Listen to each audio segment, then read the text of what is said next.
ओवैसी को अमित शाह ने personally call किया। दोस्तों, ये फ़ोन कॉल अब चर्चा में है, कई तरीके के सवाल उठने लगे हैं। इसे लेकर पूरी असलियत क्या है, आज की इस वीडियो में उसी पर बात होगी।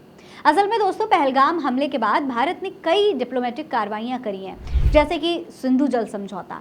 इससे पड़ोसी मुल्क में काफ़ी चिंता का माहौल भी है। वहीं अब पाकिस्तान की तरफ से भी शिमला समझौता किया जा रहा है, जिससे भारत को कहीं ना कहीं डराया जा सके। इसी बीच अमित शाह की तरफ से इसे लेकर AIMIM चीफ असफुद्दीन ओवैसी को किया गया कॉल इसी चर्चा में था, जिसमें गृह मंत्री अमित शाह ने उन्हें फ़ोन करके तुरंत दिल्ली मिलने के लिए बुलाया था।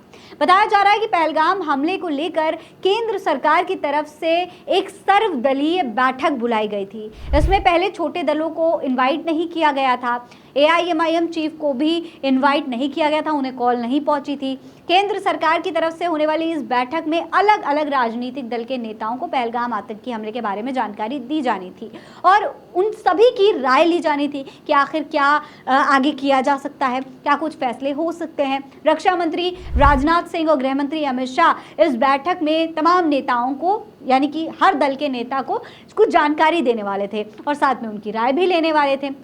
पहले दोस्तों, जब असफुद्दीन ओवैसी को इसे लेकर इनवाइट नहीं आया तो वो काफ़ी नाराज़ हो गए थे। उन्होंने केंद्र सरकार की काफ़ी आलोचना की थी। उन्होंने कहा था कि मैं प्रधानमंत्री नरेंद्र मोदी से आग्रह करता हूं कि संसद सदस्यों की संख्या पर गौर किए बिना सभी राजनीतिक दलों को पहलगाम मुद्दे पर होने जा रही सर्वदलीय बैठक में बुलाया जाए। इसके बाद दोस्तों, जब ये नाराज़गी सामने आई तो फिर गृह मंत्री अमित शाह को खुद ओवैसी को कॉल करना पड़ा। इसके बाद गृह मंत्री अमित शाह ने खुद कॉल किया और ओवैसी से कहा कि भाई ओवैसी साहब, दिल्ली आ जाइए, आपसे चर्चा करनी है। तो साफ तौर पर यह जाहिर था कि ओवैसी की एक नाराजगी ने अमित शाह को मजबूर कर दिया कि वो खुद कॉल करके AIMIM चीफ को दिल्ली बुलाए। अब दोस्तों, इस पूरे मामले पर चर्चा होगी, आगे क्या कुछ इस पर अपडेट आएगा वो हम आपको बताते रहेंगे। इसीलिए चैनल को सब्सक्राइब करना मत भूलिएगा। मेरा नाम है फरीन अंसारी, आप रहें स्वस्थ मस्त, बस यही है दुआ हमारी। नमस्कार।